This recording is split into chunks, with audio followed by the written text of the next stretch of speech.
नमस्कार। Esoteric journey में फिर से एक बार आपका स्वागत करती हूँ।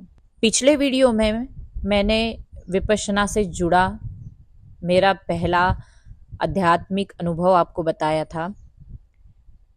पहला शिविर मैंने किया और उसी शिविर में मुझे काफ़ी सारे अनुभव हुए थे। और अगर आपने वो वीडियो नहीं सुना है तो मैं आपको निवेदन करूँगी कि आप ज़रूर जाइए। वीडियो थोड़ा लंबा है लेकिन आप जाके दे सकते हैं अपना टाइम, अगर आपको आध्यात्मिक यात्रा में अच्छी है तो चलिए आज मैं एक नया अनुभव आपसे शेयर करने वाली हूँ, लेकिन ये जुड़ा है विपश्यना के पहले शिविर से ही। हम कहते हैं कि हमारी बॉडी और हमारा माइंड काफ़ी मर्यादित होता है। हम नहीं जान पाते हैं कि हम एक वाइब्रेशनल फ्रीक्वेंसी कैप्चर करने के एक डिवाइस के तरह हमारा बॉडी और माइंड वर्क कर सकता है, और ये कर सकता है लेकिन हमें इसकी जानकारी नहीं है। तो इसी से कुछ मिला जुला जुड़ा अनुभव मैं आपको यहाँ पे बताना चाहूंगी कि विपश्यना के पहले शिविर के लिए मैं गई थी इगतपुरी, नासिक, सन 2018 में फरवरी में। एक बहुत ही विचित्र अनुभव मैं आपको यहाँ पे बताना चाहूंगी। ये आध्यात्मिक है या नहीं है ये आप सोचिए, लेकिन मुझे लगता है कि ये आध्यात्मिक जर्नी से ही जुड़ा है, क्योंकि मेरी कुछ ऐसी क्षमताओं के बारे में मुझे यहाँ पे पता चला जो शायद मुझे पहले पता नहीं था। मैंने कैसे ढूंढा कि मेरा इंट्यूशन बहुत स्ट्रांग है, मैं एक साइकिक करके काम कर सकती हूँ। ये मैं जब इस अनुभव को देखती हूँ उसके बाद में मुझे पता चला कि ये चीजें तो मुझ में पहले से थी, लेकिन मैंने कभी इसे जांचा परखा नहीं किया, फिर मैंने कभी इसको एक्सपांड करने की कोशिश नहीं की। देखिए, मैं जब गई थी तो मुझे ड्रॉप करने के लिए वहां पे मेरे पति और मेरा 8 साल का बेटा साथ में आया था। प्लानिंग ये थी कि वो दोनों कार से मुझे वहां पे ड्रॉप करेंगे और फिर उनकी जर्नी आगे मुंबई जाने की थी, ताकि बच्चे को थोड़ा मुंबई घुमाना था मेरे हस्बैंड को, और उससे थोड़ा सा माँ नहीं है साथ में तो उसको थोड़ा सा घुमा फिरा के लाएंगे, उसको थोड़ा सा मुंबई दिखा के लाएंगे, इस तरीके का उनका कुछ तो दोनों का प्लानिंग चल रहा था। तो मुझे ड्रॉप करने के बाद में मेरे पति और मेरे बच्चे ने मुंबई के लिए अपना जर्नी शुरू किया। मैं जब विपश्यना जा रही थी तो मुझे काफी लोगों ने ये पहले ही एक चेतावनी दी थी कि देखो आप जाओगे तो बहुत सारी समस्याएं आएंगी जरूर, लेकिन बीच में मत छोड़ के आना, आपको चांस मिला है तो आप जरूर करके आना। इस चीज के पीछे के सत्यता मुझे पता नहीं कितना मैंने सुन के अनसुना कर दिया, क्योंकि मेरा तो पहला ही अनुभव था और ना ही मैंने विपश्यना के बारे में बहुत कुछ पढ़ा था या कुछ भी नहीं। It's just come suddenly in my life. Buddha के कुछ कोट्स मेरी जिंदगी में आने लगे और मैं बुद्धा की तरफ अट्रैक्ट हुई। और जब विपश्यना के मैंने रजिस्ट्रेशन किया तो मुझे पता चला कि ये तो बुद्धा की ही मेडिटेशन टेक्निक है। तो इस तरीके से कुछ अटपटा सा जर्नी वो था। तो बात ये है कि एक ये जो अनुभव है, जैसे कि मैं आपको बताना चाहती हूँ कि एक जब आप मेडिटेटर होते हो, आपकी आध्यात्मिक यात्रा शुरू होनी होती है, तो आपको पता होता है कि आपका एक इंट्यूशन है। वो इंट्यूशन आपको पता नहीं होता है कि आपके अंदर कुछ है, बट आप समझते हो चीजों को।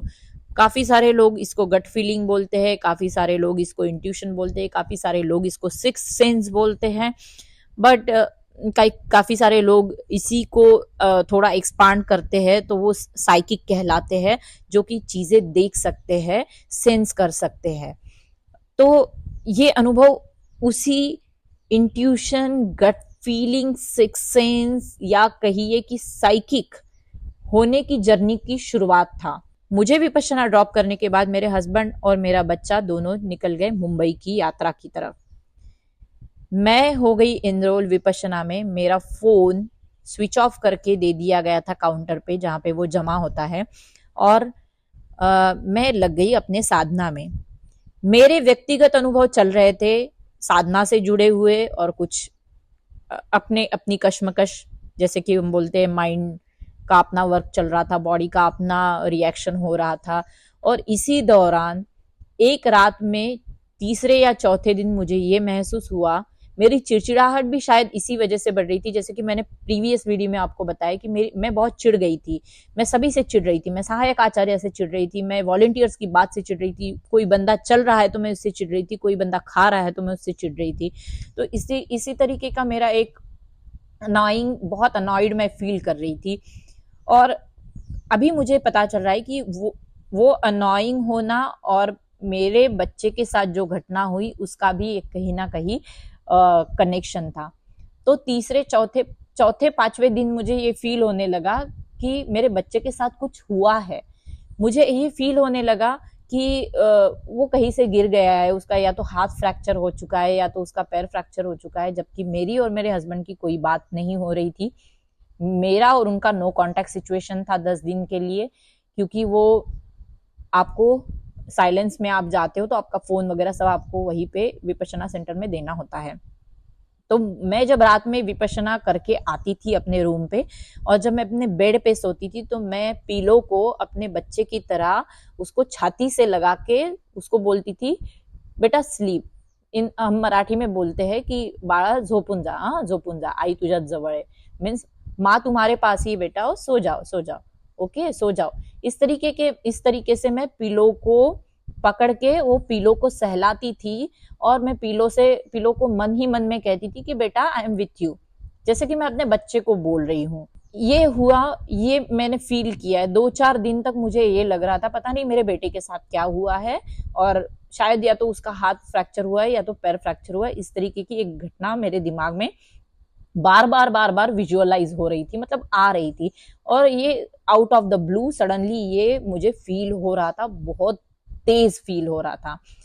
और जिस 10वें दिन मैंने पूरा, जब मेरा विपश्यना पूरा खत्म हो गया, मैं बाहर निकल आई विपश्यना में से और हमें हमारे फोन दिए गए।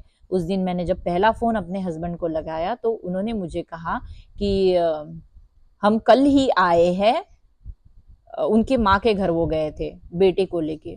तो मैंने उन्हें पूछा कि क्यों आप अपने माँ के घर क्यों गए हो, आप हमारा घर दूसरी सिटी में था तो आप वहां पे अपने घर क्यों नहीं गए हो। तो वो मुझे बोलने लगे कि जैसे ही हमने तुझे ड्रॉप किया और हम मुंबई के लिए निकले, वहीं पे बर्फ का गोला जो होता है शुगर कलर वाला वो खाया और उसके बाद में बच्चे को हो गया भयंकर फूड इन्फेक्शन पेट में। और आपको पता है जब फूड इन्फेक्शन होता है तो मतलब जो पेट होता है हमारा वो पूरी तरह से अंदर से मरोड़ने की एक जो फीलिंग होती है, जैसे सारी आते किसी ने घुमा दी हो थोड़ी देर के लिए, इस तरीके का एक फीलिंग आता है और बंदा कंटिन्यूअसली वोमिट और लूज मोशन करता रहता है। तो जैसे ही उन्होंने मुझे ड्रॉप किया और बच्चे को मुंबई ले गए, मुंबई के बॉर्डर पे पहुंचते पहुंचते ही बेटे की हालत बहुत खराब हो चुकी थी। मेरा बेटा 8 साल का था और उसने उल्टियां कर करके वो पूरा डिहाइड्रेटेड हो गया था और उसको बहुत वीकनेस आ गया था। उसी रात को उन्हें बच्चे को हॉस्पिटलाइज करना पड़ा। बच्चे को मेरे हॉस्पिटलाइज करने के बाद में बच्चा जब भी उसके पेट में वो मरोड़ने की फीलिंग वो आती थी उसे, तो वो जोर से चिल्लाता था कि मम्मी को बुलाओ, मला आई जवळ जायचं। आई आई आई मीन्स माँ को मराठी में आई बोलते हैं। तो वो बच्चा जैसे ही उसके पेट में चमक आती थी, वो उसका पेट मरोड़ने की फीलिंग जब उसको आती थी, पेन होता था सीवियर वाला, तो वो मेरा नाम पुकारता था कि माँ को बुलाइए, माँ को बुलाइए।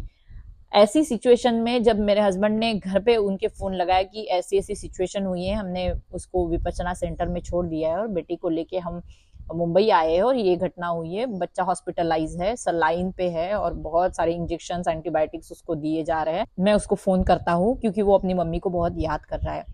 तो मेरे जो देवर थे उन्होंने उनको कहा कि गलती से भी ये भूल मत करना, क्योंकि ऐसा होता है जब लोग विपश्यना करने जाते हैं तो उनको बुलाने के लिए, उनकी विपश्यना तोड़ने के लिए ऐसी घटनाएं बुरी शक्तियों द्वारा की जाती है या फिर ऐसी घटनाएं घटती है। पता नहीं मेरे हस्बैंड को भी थोड़ी सी हिम्मत आ गई, उन्होंने सोचा कि चलो अगर गई है, ऑलरेडी 5 दिन हो चुके हैं तो और थोड़े दिन कर लेते हैं।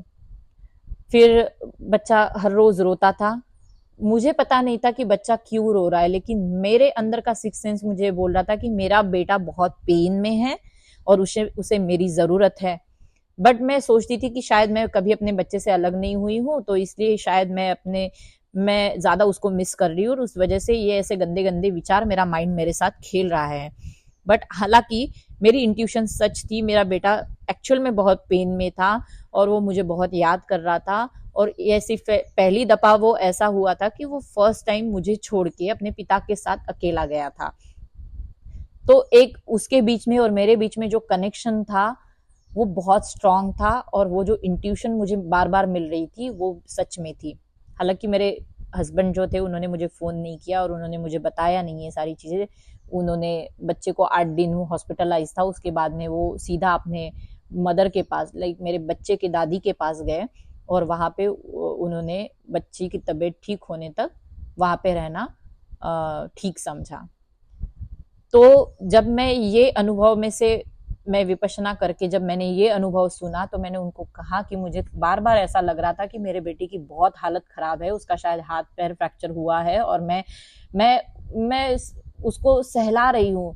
मैं हर रोज पिलो को लेके सहलाती थी कि बेटा ठीक है, ओके सो जा सो जा, हाँ मैं तुम्हारे साथ ही हूँ, मैं तुम्हारे साथ ही हूँ। इस तरीके से मैं बच्चे को पैम्पर कर रही थी यहाँ पे। तो बाद में मैंने सोचा कि शायद मेरी वाइब्रेशन मेरे बच्चे तक पहुंच रही थी, मेरा वो प्यार जो था वो मेरे बच्चे तक पहुंच रहा था। और इंट्यूशन जो होती है वो गलत नहीं होती है।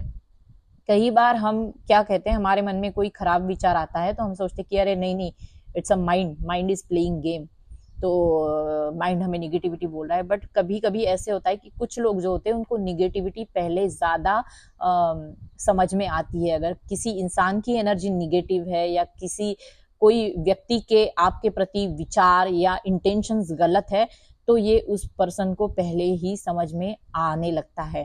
और स्पेशली जब पर्सन स्पिरिचुअल हो या आध्यात्मिक मार्ग पे जा रहा हो और उसकी इंट्यूटिव पावर अच्छी हो तो ये सारे अनुभव आपको आते हैं। इनको हल्के में मत लीजिए। अगर आपके पास भी कुछ ऐसे इंट्यूशन आते हैं तो सही व्यक्ति से सलाह लीजिए, सही व्यक्ति से कनेक्ट करें और अपनी जो ये सारी जो हमारी मनुष्य होने की जो हमारी बाउंड्रीज है इसके परे जाने की कोशिश करें, इसको ढूंढने की कोशिश करें, इसके बारे में थोड़ा लिखना पढ़ना और इसको स्प्रेड करने की कोशिश करें ताकि आपको और गाइडेंस मिले और आपका जो ज्ञान है उसका दरवाजा खुल जाए। यही मेरा था आज का वीडियो। जो भी आपकी इंट्यूशन है वो कभी कभी बहुत ही सही होती है, सच होती है, आपने इसको इग्नोर नहीं करना चाहिए। मैं मिलती हूँ अगले अनुभव के साथ अगले वीडियो में। तब तक के लिए नमस्कार। सुखी रहे, मंगल हो।